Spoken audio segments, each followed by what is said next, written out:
right, so hi, my name is Alex Indeep. I'm going to be a sophomore this year at Morningside, and I am a double major in religious studies and counseling psychology. Hello, my name is Keontae Robertson. I'm a computer science major, and I'm a junior here at Morningside, and this is our comics and sacred text database. All right, so first off, we're going to define what comics and sacred text is for you, just in case you didn't know.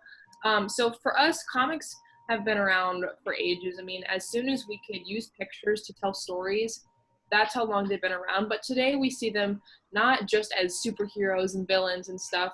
There's multiple genres that have been published, and you can access them virtually and in your own hands.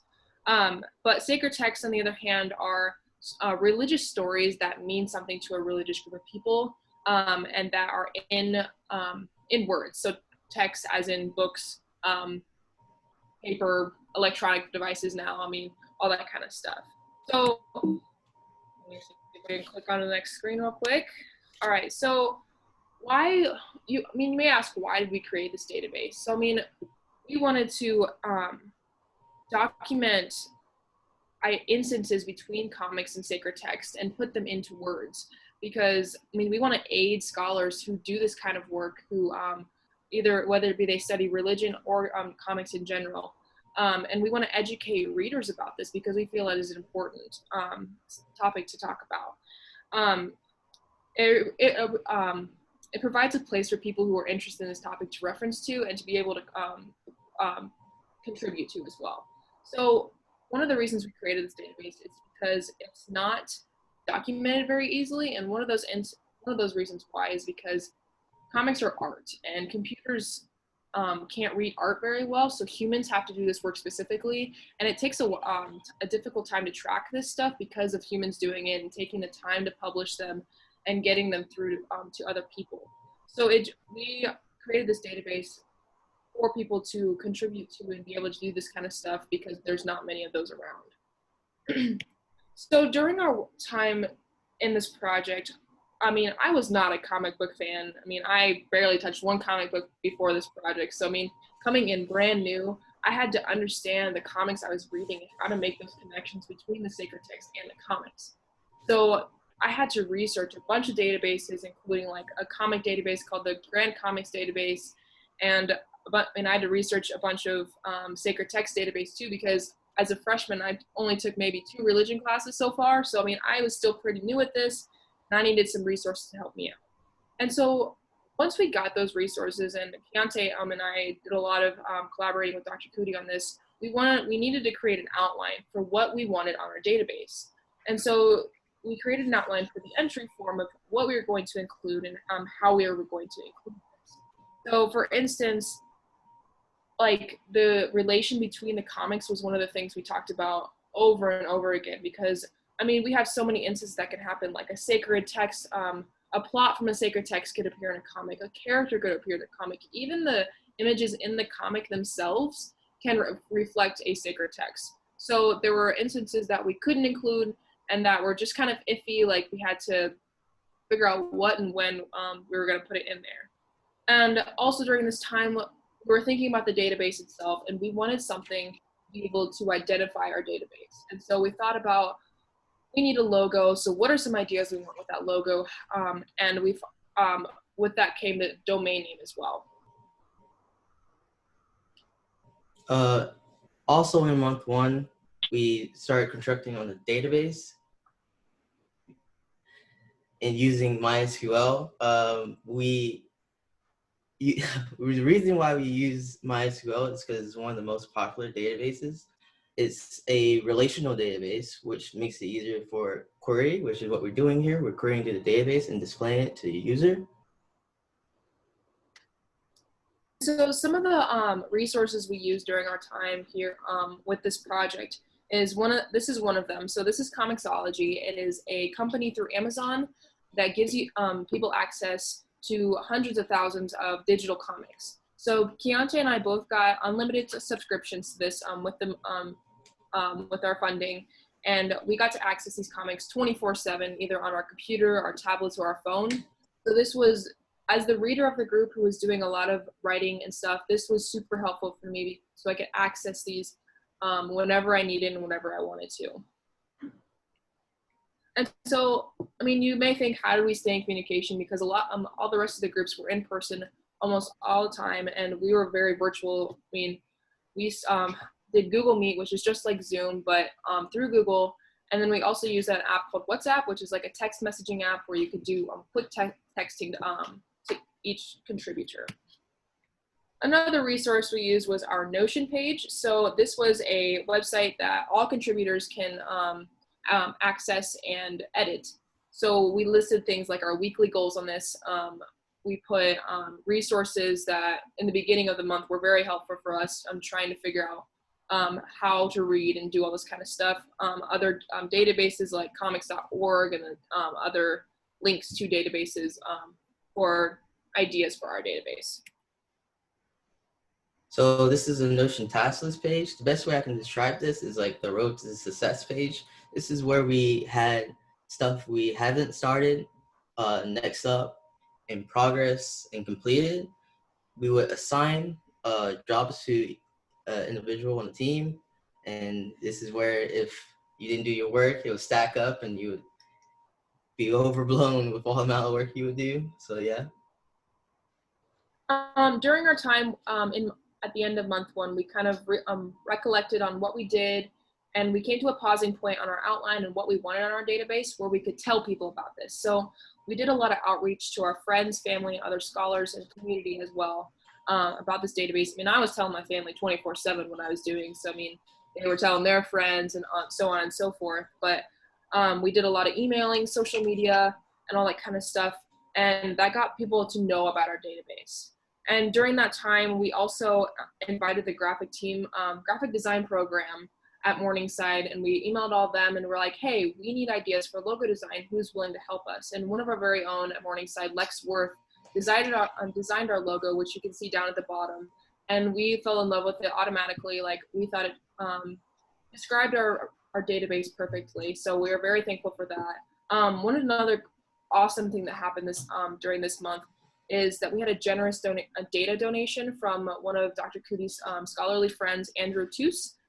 He's had been documenting instances between the Bible and comics for years, and he sent us a bunch of documents with those instances on them. And all I had to do was go in and edit them, figure out what else I needed to find about the comic, and just send them into our database. I mean, it was so gracious. I mean, it made my job so much easier because I was reading full comics and then going and back and finding those instances and then going. So this was an awesome thing that he did, and we're so grateful for that. We also had a bunch of people emailing and reaching out to us saying how excited they are about our database and even giving us ideas and like what we should put in our database and what should be next.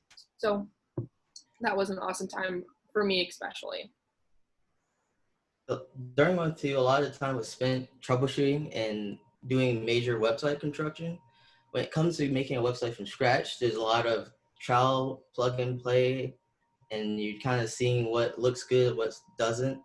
And there was a lot of troubleshooting with the database of how we were going to display it to the user, how it came out. So, next. This is the welcome page. This is what the user is greeted to. The whole website is made with PHP. We use PHP because it's the most popular, and it's open source, and it's based around object-oriented programming, which is very secure when it comes to like user security and usability. The welcome page has like a short about section, but we go next page.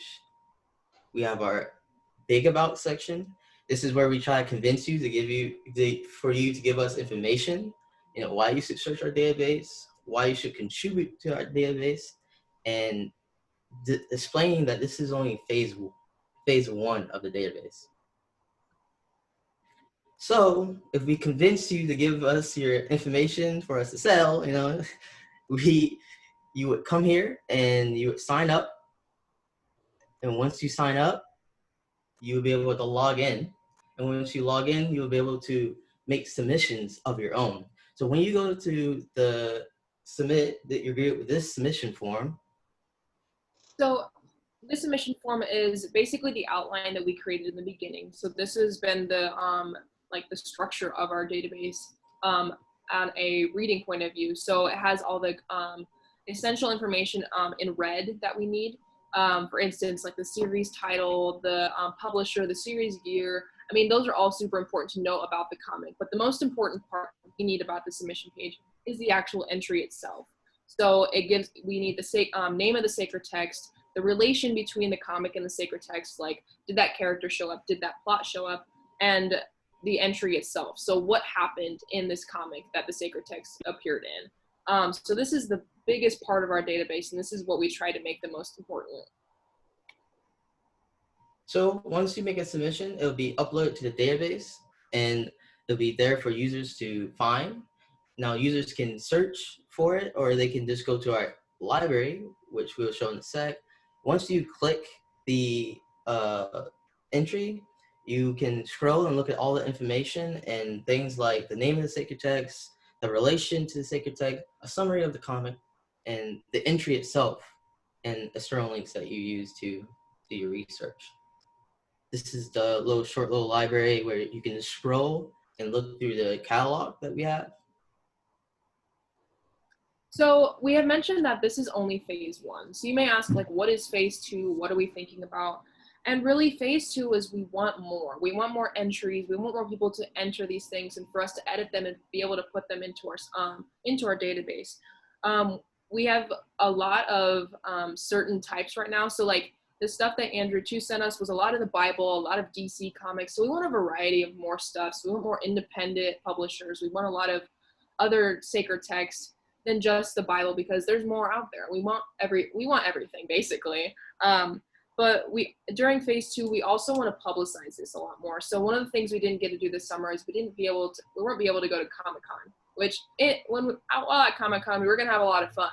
But one of the biggest things that we were going to do is we were going to publicize to hundreds of people about this and be able to share with people so they can know about it. And then maybe later, once we get this all finished up and in a spot where we can have people submit, they can go in and submit themselves. So phase 2 is really super important to us because we want to be able to make this a working and reliable source.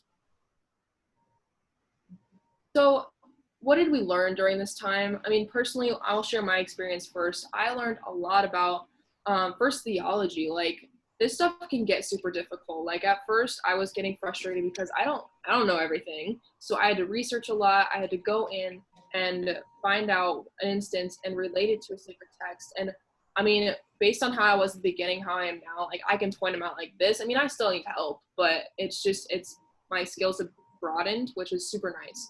And I also learned a lot about working virtually. I mean, we're in completely different states. I mean, I'm still in Iowa, but Keontae's not. So that was just, we had to meet virtually almost every single day, and working as a team, and being at home with all the distractions that those can have. I mean, it made some time management for me as well. For me, this learning experience provided like a commission type work experience where someone has an idea and they come to me with it and I have to bring it to life. It provided some time to me with PHP and troubleshooting it and databases. And like Alex said, it did provide time for like